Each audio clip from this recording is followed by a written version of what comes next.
Bonjour, c'est Anne-Sandrine Di Girolamo au micro des Ondes de l'Immo, le podcast immobilier attentif et curieux.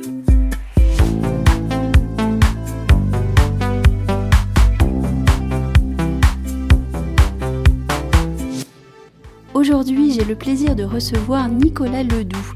Cet urbaniste président d'Arcadis France est le co-auteur, avec le dessinateur Benjamin Adam, d'un livre plein d'espoir et d'idées pour réinventer la ville. Réinventer la ville, c'est le titre, et publié aux éditions du Cherche Midi, c'est un beau livre qui donne envie de rêver la ville et de se la réapproprier. Bonjour Nicolas Ledoux. Bonjour. Votre livre est un appel à l'invention d'un nouveau modèle urbain. Il part d'un constat, celui de l'un des effets de la crise sanitaire, et j'évoque ici l'exode d'une partie des citadins. Tout à fait. Le point de départ de ce livre, c'est la claque qu'un certain nombre d'urbanistes ont probablement pris au moment du premier confinement, quand on a vu en quelques jours des millions de citadins fuir les grandes villes denses pour aller s'installer, qui à la campagne, qui chez des amis ou dans la famille. Et en tant que professionnel de la ville, ça m'a beaucoup interpellé sur le fait qu'on s'était peut-être trompé sur la manière d'aménager nos villes, la manière de concevoir nos logements, et qu'on en avait fait quelque chose de peut-être un peu repoussoir, puisque si dès qu'on dit aux gens on va fermer un certain nombre de services, on va vous contraindre à rester dans votre logement, leur premier réflexe c'est de fuir, c'est qu'on est passé à côté de quelque chose. Et au-delà de ça, il y a, je pense, une tendance de fond, de désamour de la grande ville dense, de la grande métropole, au profit de la campagne, des villages, des villes moyennes. Ça se voit dans toutes les statistiques de démographie, avec des flux migratoires toujours déficitaires pour les très grandes villes. Et ça se voit aussi dans un certain nombre d'enquêtes d'opinion que je cite dans mon livre, où quand on demande aux gens s'ils avaient le choix, ils rêvent tous de quitter la grande ville dense pour aller s'installer ailleurs. Oui, pour autant, il me semble avoir compris que le désamour des citadins pour leur ville n'est pas tant le signe d'une rupture, même si la crise a prouvé qu'il y avait là une rupture, que la redéfinition d'un rapport de l'homme à la ville. Tout à fait, et d'un rapport de l'homme à la nature. Je pense que les deux vont ensemble. Mais vous êtes urbaniste. Je suis urbaniste, mais l'urbaniste ne doit pas penser qu'un environnement bâti. Je pense qu'il doit aussi penser la ville du vivant et ce rapport à la nature, même quand on est dans un environnement très artificiel et très façonné par la main de l'homme. Et je pense que c'est quelque chose qu'on est en train de redécouvrir avec une nouvelle génération d'urbanistes qui repensent ce rapport au vivant, à la biodiversité, à la place de la nature en ville, pas simplement dans un registre décoratif tel qu'on l'a toujours pratiqué, mais vraiment pour réensauvager, renaturer des morceaux entiers de ville et prendre tout ce que la nature, quand on la laisse faire, apporte de positif, que ce soit sur la qualité de l'air, la qualité du son, évidemment la biodiversité, l'effet d'îlot de fraîcheur. Il y a plein de contributions très directes, mesurables, quand on laisse la nature reprendre la place qu'elle pourrait avoir à côté des zones urbanisées. Oui, et puis on a parlé du premier constat qui était celui de la crise sanitaire. Derrière la crise sanitaire, évidemment, il y a la crise environnementale. Et ça doit nous interpeller aussi dans la manière de concevoir et de fabriquer des villes, des nouveaux morceaux de villes. La crise climatique, si on tire une tendance assez simplement, va rendre insalubre un certain nombre de grandes villes très denses, tout simplement parce qu'elles sont trop artificialisées et qu'on aura des effets de dôme de chaleur qui vont les rendre purement et simplement invivables 3 à 6 mois dans l'année. C'est quelque chose d'assez mécanique et la réponse ne peut pas être juste d'installer des bataillons de climatiseurs et d'en renforcer encore plus le caractère invivable, voire insalubre de ces villes. Donc il faut travailler avec ce qu'on a déjà là et ce qu'on essaye de traiter dans ce livre, c'est des exemples très concrets, par petites touches, par pointillisme, par urbanisme de points, pour engager une vraie transformation et donc une réinvention de nos modèles urbains. Quelle différence vous faites entre invivable et insalubre ? Je dirais que l'invivabilité, c'est l'étape d'après l'insalubrité. Insalubre, c'est pas très agréable, mais malheureusement, si on n'a pas le choix, on peut quand même le supporter, surtout si c'est uniquement par période de pic de chaleur. Invivable, il faut partir ailleurs. Parce que dans le langage courant, on dit « c'est devenu invivable », mais en fait, on y vit encore. Et je vous entends parler d'insalubrité. Oui, moi je préfère me référer à ce terme d'insalubrité, d'abord parce que je pense qu'il renvoie à des notions de santé publique, et que ce qui se joue là, c'est pas simplement la qualité de vie urbaine, mais c'est vraiment un urbanisme qui ne serait plus favorable à la santé humaine et donc à des conditions de vie juste acceptables. Donc c'est un cran plus loin que juste nos grandes villes sont invivables. Alors revenons à votre livre. L'urbaniste que vous êtes propose dans ce livre d'étudier 4 grandes thématiques. La nature en ville, d'abord. Vous en avez parlé il y a quelques instants. Au centre de cette réflexion, l'arbre. L'arbre décoratif, on a compris que ça n'était plus la tendance. Le parc, la forêt, mais aussi une agriculture urbaine. Tout à fait. Je pense que la nature en ville, elle est à chaque fois dans une dimension contributrice. Oui. Que ce soit pour nous alimenter, que ce soit pour nous rafraîchir, que ce soit pour aussi nous changer les esprits. Elle a des effets, on l'évoque dans le livre, très bénéfiques sur la santé mentale, par exemple, et l'équilibre intérieur, c'est prouvé. Oui. Donc c'est rappeler que les arbres en ville, la nature en ville, c'est vraiment pas que pour faire joli, mais que ça peut avoir une contribution directement mesurable pour améliorer la qualité de vie, tout simplement. À condition, et c'est une condition importante, qu'on lui donne une vraie place, qui est des effets de forêt urbaine, et pas simplement des squares où le gazon est méthodiquement tondu, passé au cordeau, et avec tous les produits chimiques qui vont bien pour désherber. Donc c'est vraiment des zones, je dirais, un peu sanctuaires, qu'il faut pouvoir réserver à cette nature-là, et laisser derrière les choses se développer assez naturellement, d'où cette notion de réensauvagement ou de renaturation qui, pour moi, vont plus loin qu'un simple verdissement, comme on peut le voir dans certains projets. Alors, pardonnez-moi la question, mais si depuis le Moyen-Âge, on a accumulé des pierres et du ciment et du bitume, etc., comment est-ce qu'on fait pour installer une forêt urbaine ? C'est tout bête la question, mais je me demande vraiment comment techniquement on fait. Alors, merci de la question, puisqu'il se trouve que ma société a travaillé pour la ville de Paris sur la faisabilité des projets de forêt urbaine. On a étudié un certain nombre de grands espaces publics ou même des espaces qui ont été bâtis pour voir comment et quelles étaient les conditions techniques de transformation pour permettre l'implantation de ces forêts. Donc très concrètement, il faut retrouver ou de la pleine terre ou en tout cas recréer une couche de terre suffisamment importante. Il y a 2 cas de figure. Soit on est sur des espaces où on a des superstructures en souterrain, par exemple des parkings, ou un certain nombre de réseaux, et il faut pouvoir les démolir sur 1 ou 2 niveaux pour les remplacer par de la terre. Donc c'est quand même des travaux extrêmement lourds. Soit on a juste la couche de bitume et de réseau habituelle, mais pas plus. Et là, c'est un peu plus simple d'aller assez facilement créer des espaces pour que les racines descendent et aient accès à la pleine terre.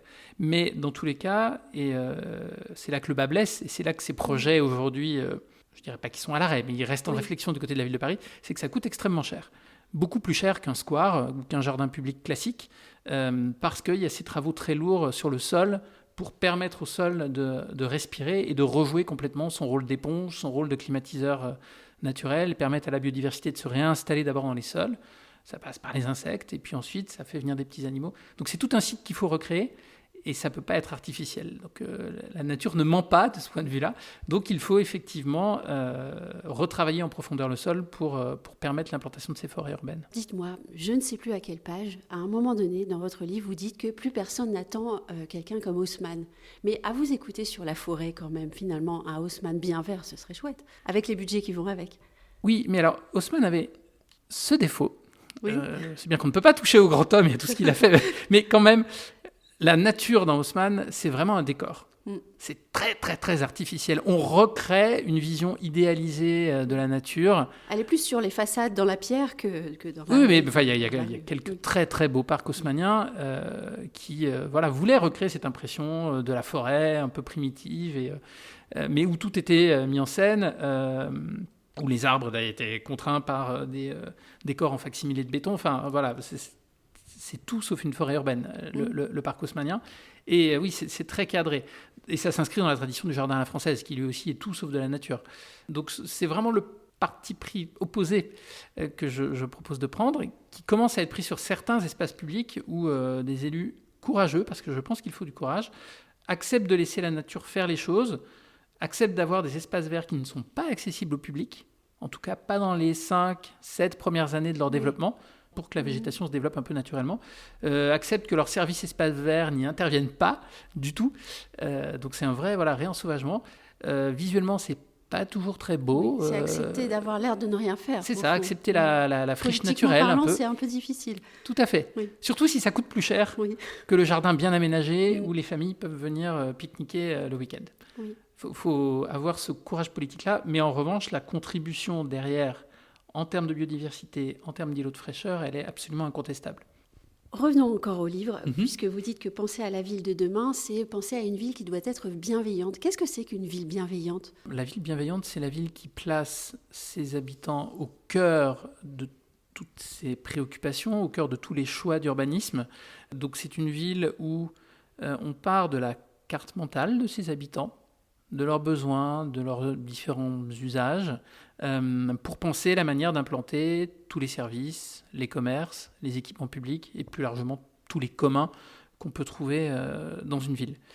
Donc après, ça a été développé autour de différentes notions, que ce soit la ville du quart d'heure ou la ville centrée autour de l'intensité d'usage. Mais c'est toujours la même idée, c'est que on tire parti positivement de tout ce que peut apporter la densité humaine et urbaine en concentrant en un même lieu un maximum de services, d'aménités et d'équipements communs, qu'ils soient publics ou privés, pour in fine améliorer la qualité de vie. Et donc elle est bienveillante, cette ville, en ce sens que sa priorité, et la priorité des politiques urbaines, des politiques d'aménagement, c'est de prendre soin des gens qui y vivent. Et pas, à contrario, de garantir une efficacité économique, logistique, fonctionnelle. Vous parlez aussi de l'implication des habitants de la ville. Ça paraît être un grand marronnier, ça, de parler d'implication des citoyens dans leur ville. Tout à fait, c'est même une vraie tarte à la crème, complètement. L'idée pourtant, autour de ça, c'est d'aller un peu plus loin que des logiques de simple concertation, même de co-construction citoyenne des projets urbains, mais c'est vraiment en faisant un peu toucher du doigt les citadins de la complexité de ces écosystèmes urbains, leur donner à voir quel peut être leur rôle, celui des aménageurs, des collectivités publiques et de tous les acteurs qui font la ville, pour en améliorer le fonctionnement. Et donc c'est un urbanisme très participatif, pas simplement associer les habitants à la conception d'un nouveau projet urbain, mais en faire de vrais acteurs de ce projet urbain pour qu'ils s'approprient ce projet-là et que, ce faisant, ils respectent mieux les espaces dans lesquels ils vivent, par exemple. Ils en soient acteurs en s'impliquant dans un tissu associatif local. Et donc, c'est tous les projets, que ce soit en matière d'autogestion d'espaces communs, d'autopromotion aussi, et d'habitat participatif, qui illustrent le mieux cela, je trouve. Donc, c'est vraiment une ville qui rend les citadins pas simplement consommateurs de services, mais vraiment acteurs de leur ville et pleinement concernés et impliqués dans ce qu'elle va devenir. Tout comme ils pourraient devenir acteurs plus actifs de leur copropriété, par exemple, donc de leur immeuble. Donc on part de l'immeuble pour aller jusque dans la ville. Tout à fait.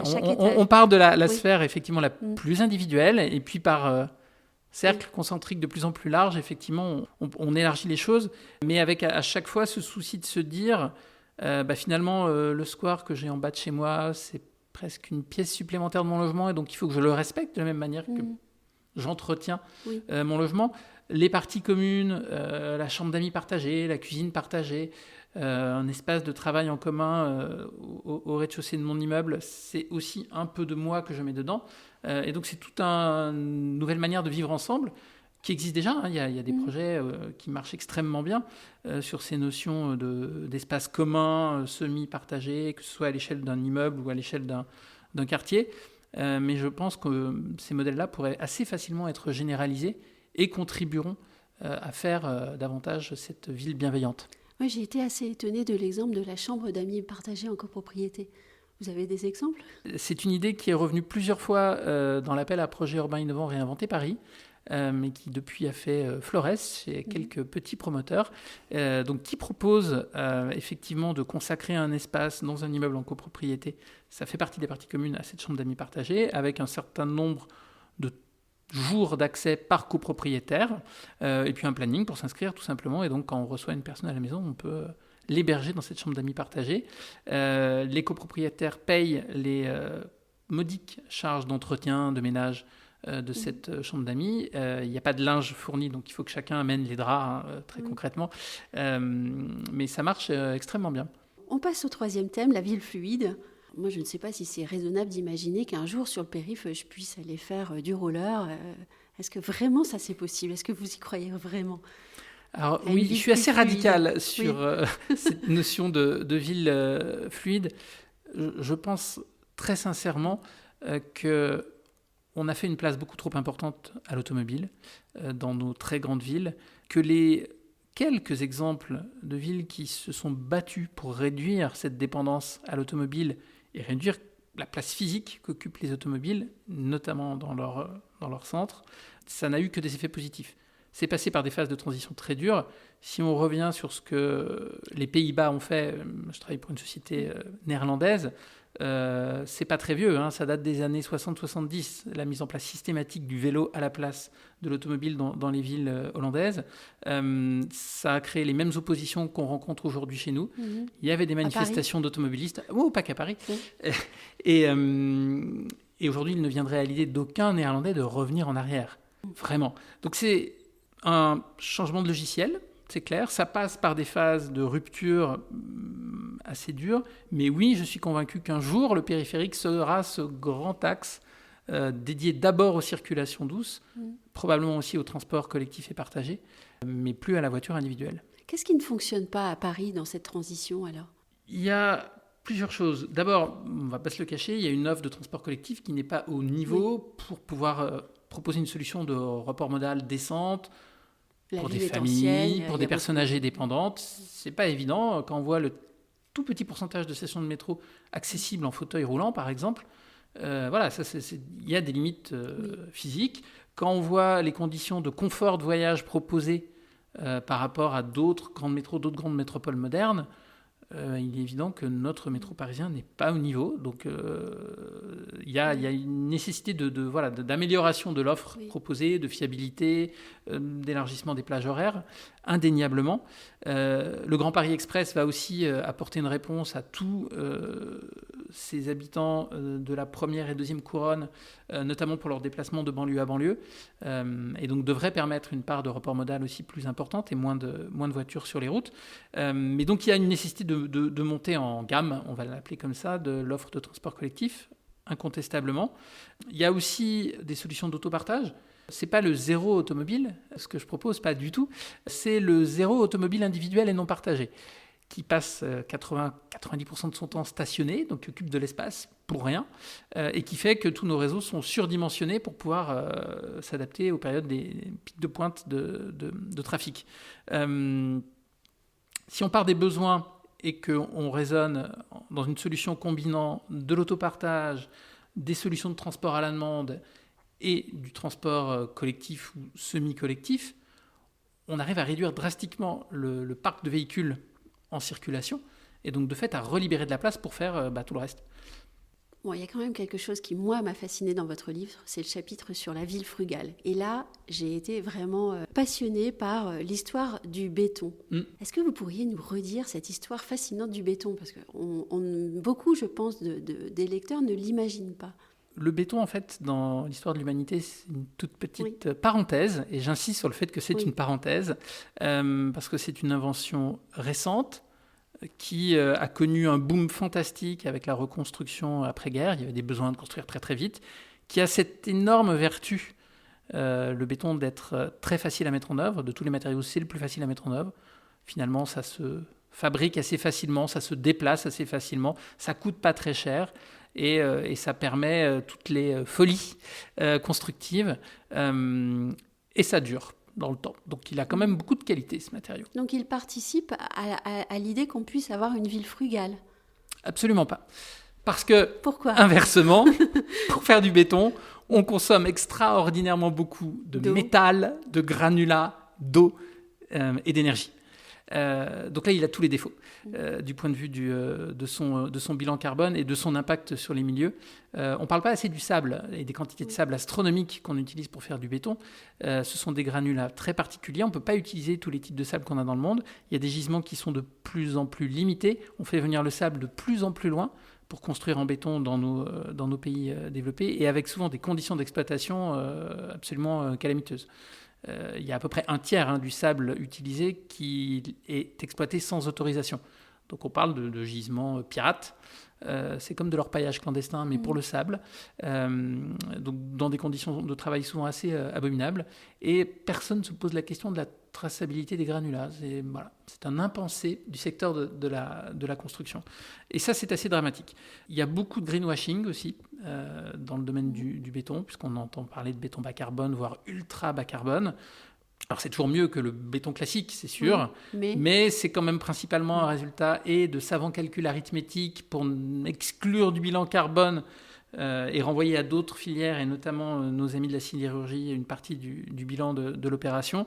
C'est certes des bétons fibrés, par exemple, qui utilisent un peu moins de matière, donc plus vertueux que le béton traditionnel, on va dire, mais ça reste toujours autant consommateur de granulats, d'eau, de métal, puisque ce béton est souvent armé.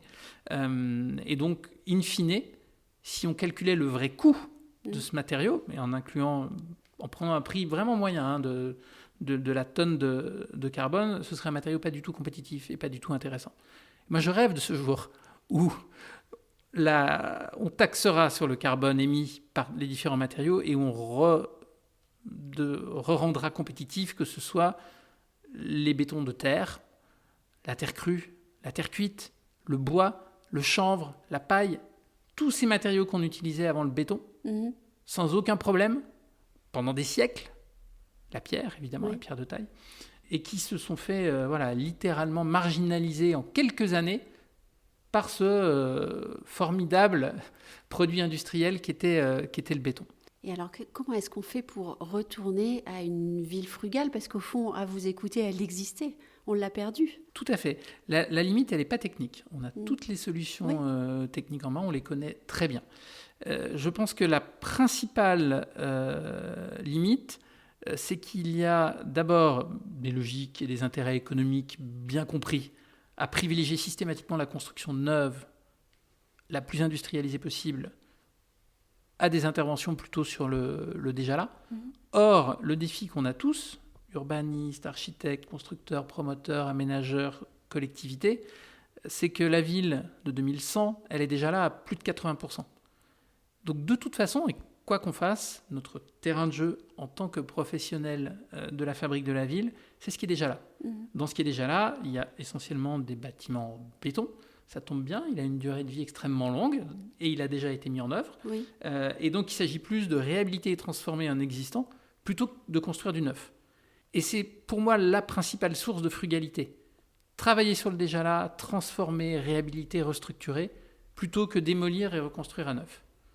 Et quand on n'a pas le choix, parce que évidemment, il y a des cas où on n'a pas le choix, là, c'est avoir recours à d'autres matériaux, des solutions alternatives. Là encore, il n'y a pas de contraintes techniques. Il peut y avoir des contraintes normatives, ça c'est sûr. Moi, je vois mes équipes d'ingénieurs, elles sont confrontées au quotidien, que ce soit du côté des maîtres d'ouvrage ou du côté des constructeurs, au fait qu'il y a des normes, il y a des assurances, il y a des problématiques techniques, il y a aussi une certaine frilosité parfois, qui font que quand on propose des alternatives au béton, ça soulève rarement un enthousiasme délirant de la part de nos interlocuteurs. Mais une fois qu'on leur démontre toutes les vertus de ces alternatives, et puisque en parallèle les structures aussi, les filières se structurent, il y a des fournisseurs qui n'existaient pas avant.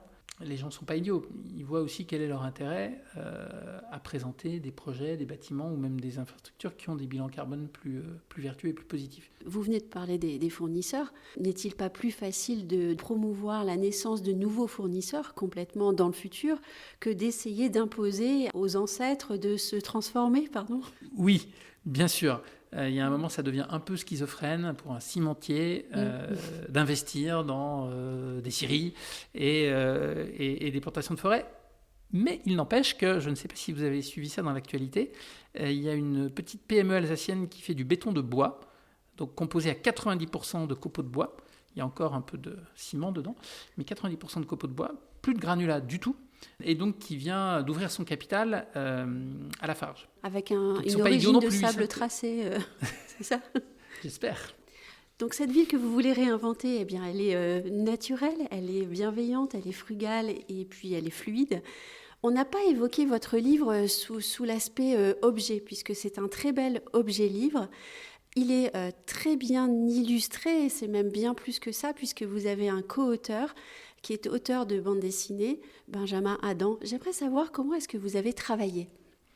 Alors Benjamin Adam est un garçon tout à fait extraordinaire parce qu'il a imaginé dans plusieurs de ses bandes dessinées une ville du futur en 2100, après l'effondrement climatique. Et il s'est posé la question, comment est-ce que l'humanité se réinventait un avenir urbain supportable, vivable, à un moment où l'humanité, pour contrer cette grande crise climatique, a décidé de sanctuariser 75% de la surface du globe. Et donc de se concentrer seulement sur 25% de la surface de la planète, et autour de grandes cités-États. Donc on revient à des modèles qu'on a bien connus au Moyen-Âge, notamment. Et ces grandes cités-États se spécialisent autour de différents modèles d'organisation urbaine. Et donc il a imaginé et dessiné tout cet univers futuriste. Et donc quand j'ai découvert cette première bande dessinée qui s'appelle Soon, j'ai vraiment pris une claque. En tant qu'urbaniste, je me suis dit, mais il a tout compris, c'est ça, Eureka. Alors ça passe par une vision assez noire de la moitié des hommes meurent. Artiste. Et puis c'est une vision d'artiste aussi. Oui. Mais les fondamentaux urbains de cette vision étaient tout à fait intéressants. Donc j'ai pris contact avec lui pour savoir si ça l'intéressait de dessiner et de mettre en image un peu les idées que je pouvais avoir dans ce livre. Et très concrètement, ça a pris la forme d'aller-retour entre des morceaux de texte, des propositions, et puis la manière dont il pouvait mettre ça en image, en essayant de développer une vision cette fois-ci plus optimiste de la ville, puisque c'était vraiment le parti pris de ce livre, Réinventer la ville, d'avoir une approche définitivement optimiste et la plus concrète possible. Moi, j'en ai un peu marre en tant qu'urbaniste d'avoir des ouvrages toujours catastrophistes et on va dans le mur et nos villes vont pas bien et il faut tout changer. Et je pense que c'est bien de se flageller des fois en tant que professionnel de la ville, mais je pense que c'est bien aussi de montrer ce qui fonctionne et de montrer comment on peut le généraliser et lui donner plus d'ampleur. Vous êtes en train de me dire que vous auriez réussi à convertir quelqu'un qui avait une vision assez noire de la ville ? Le convertir, c'est peut-être beaucoup dire, mais en tout cas, lui faire toucher du doigt qu'il y a un chemin possible et que l'effondrement climatique de notre civilisation n'est pas la seule voie possible. Merci beaucoup, Nicolas Ledoux. Merci.